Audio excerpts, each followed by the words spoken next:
গোটা বাংলাদেশে 11 দলীয় এই নির্বাচনী ঐক্যজোটের প্রতি বাদ ভাঙ্গা জনতার স্রোত শুরু হয়েছে।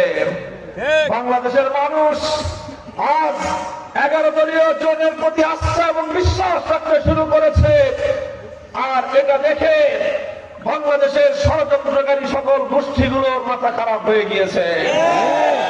এখন তারা যে কোনো উপায়ে জনতার এই জোয়ারকে রুখে দেওয়ার চেষ্টা করতেছে।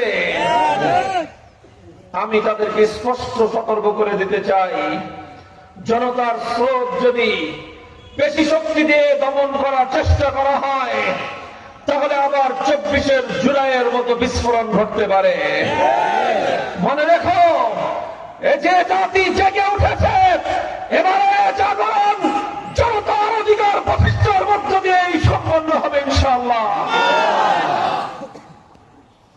কাজেই রাজনীতিতে প্রতিযোগিতা থাকবে, প্রতিদ্বন্দ্বিতা থাকবে, কোন সহিংসতা আমরা বরদাস্ত করব না।